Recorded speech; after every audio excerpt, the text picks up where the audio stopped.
Plastic insulation surrounds a wire having diameter d and length L.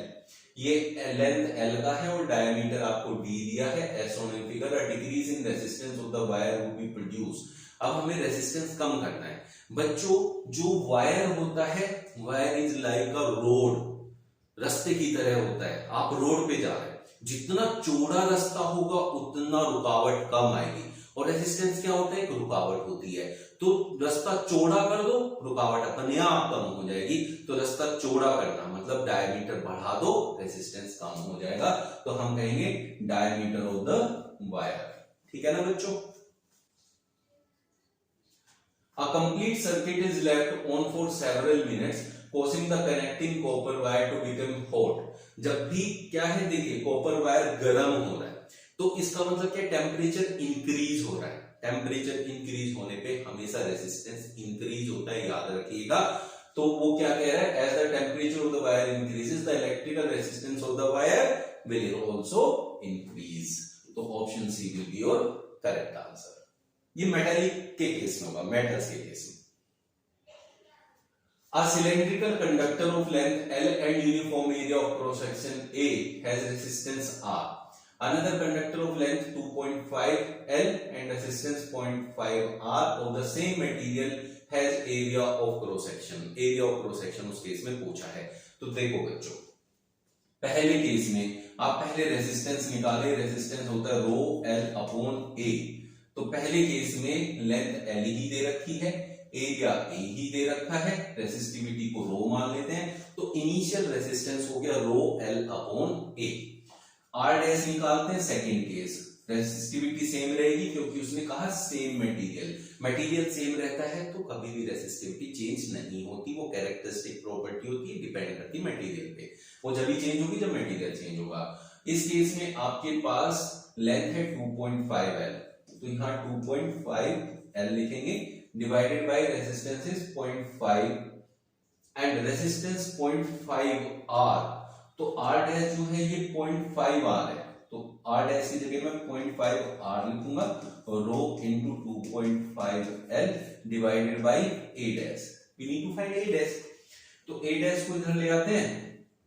A dash will be equals to rho into 2.5 L divided by 0.5 R. तो R की value यहां से उठा के रखो, rho into L upon A ऊपर चला जाएगा. रो से रो कैंसिल हो गया बच्चों, L से L, पॉइंट से पॉइंट, 5 5 25 5A. तो A dash will B 5A. ऐसे सोल्व करते हैं इस टाइप के क्वेश्चन को. तो ऑप्शन ए आपका करेक्ट आंसर हो जाएगा. किसी को फिर भी कोई डाउट है तो कमेंट बॉक्स में लिख देना. A student's plot VI graph for 3 samples of nichrome wire with resistance R1, R2, R3. R1, R2 यहाँ है, R3 यहाँ है. ये I, ये B का ग्राफ हो गया. ठीक है. Choose from the following statement that holds true for this graph. CBSE 2020 में पूछा गया था, बहुत इंपॉर्टेंट क्वेश्चन है. इस बार भी जरूर पूछा जाएगा एग्जाम में. सिंपल सा लॉजिक समझ लो, जिधर V होगा उधर वाला रेजिस्टेंस हमेशा बड़ा होगा. V किधर है? इधर. तो R2 सबसे बड़ा होगा, R1 उससे छोटा होगा, R3 सबसे छोटा होगा, I की तरफ वाला सबसे छोटा होता है. तो हम कह सकते हैं R2 सबसे बड़ा है, उससे छोटा R1 है, उससे छोटा R3 है. तो R2 is greater than R1 greater than R3, जो कि आपका ऑप्शन डी में दिया हुआ है. ठीक है बच्चों, ऐसे टाइप के क्वेश्चन को ऐसे सॉल्व करेंगे. इसी ट्रिक याद रखनी है आपने. When a 4-volt battery is connected across an unknown resistor, there is a current of 100 milliampere in the circuit. Find the value of resistance of the resistor. तो क्या निकालना है बेटा? रेजिस्टेंस निकालना है. तो आप लोगों को पता होना चाहिए कि V अपॉन I जो है रेजिस्टेंस होता है. V हमारे पास कितना है बेटा? 4 वोल्ट है. इसको यहां लिखेंगे. I कितना है? 100 इंटू, अब ये मिली एम्पियर है, आपको एम्पियर में करना है तो 1000 से डिवाइड करना पड़ेगा. जब मैं 1000 से डिवाइड करूंगा तो वो ऊपर चला जाएगा, तो मैं सीधा यहाँ 1000 लिख दे रहा हूँ. 100 से 2 जीरो कैंसिल हो गया, तो 40 ओम इज योर आंसर, जो कि ऑप्शन बी में दिया हुआ है. न्यूमेरिकल्स ऐसे आएंगे छोटे, उसमें तो आराम से आप लोग कर सकते हैं. 2 LED bulbs of 12 volt and 6 volt are connected in series में कनेक्टेड है। एक है 12 वोल्ट का, फिर एक है 6 वोल्ट का। ठीक है बच्चों, यहाँ 12 वोल्ट है, ये 6 वोल्ट है। अब आप ये मत समझना कि ये तो रेजिस्टेंस का साइन बना दिया और मैंने ऊपर वोल्ट लिख दिया, पावर उनका रेजिस्टेंस भी अलग होगा, बट पावर मैंने ऐसे लिख दी है समझाने के लिए। If the current through 12 volt bulb is 0.06 ampere, इसके थ्रू जो करंट जा रहा है वो है आपका 0.06 एम्पियर। तो बच्चों देखो, ये वाला और ये वाला दोनों है सीरीज में, और सीरीज में जब भी करंट जाता है तो वो डिवाइड नहीं होता, और जहां करंट डिवाइड नहीं होता वहां सेम करंट, तो ये करंट यहां से निकला, यहां से पास होगा, तो यही तो करंट इधर भी जाएगा, तो सेम करंट यहां से पास होगा।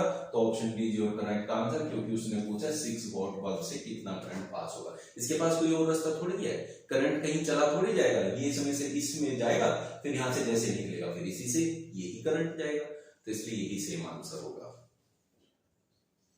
Maximum resistance which can be made using 4 resistors, each of resistance 1/2 ohm।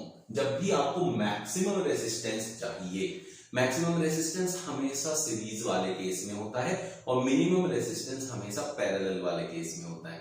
तो अगर आपको 4 रेजिस्टेंस को यूज करना है और आपको मैक्सिमम रेजिस्टेंस चाहिए तो चारों को सीरीज में लगा दो, आपको मैक्सिमम रेजिस्टेंस मिल जाएगा।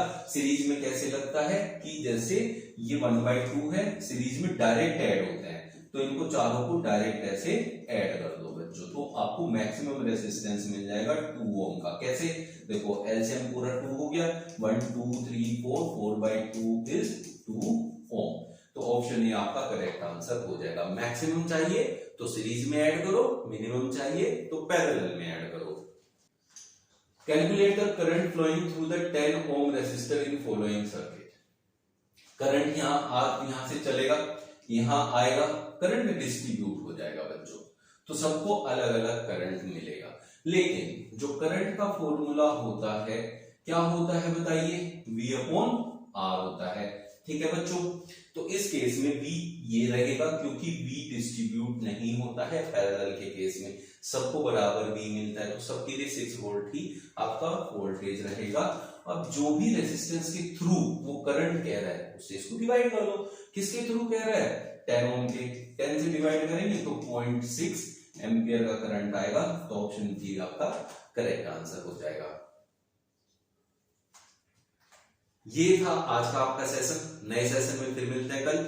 जिसको सेशन बढ़िया लगा और ऐसे सेशन डेली चाहिए तो रात को 10 बजे डेली हमारा सेशन देख सकते हैं, और चैनल को सब्सक्राइब कर लीजिए, बेल आइकन जरूर प्रेस कर देना ताकि आपको डेली सेशन का नोटिफिकेशन मिलता रहे। Thank you.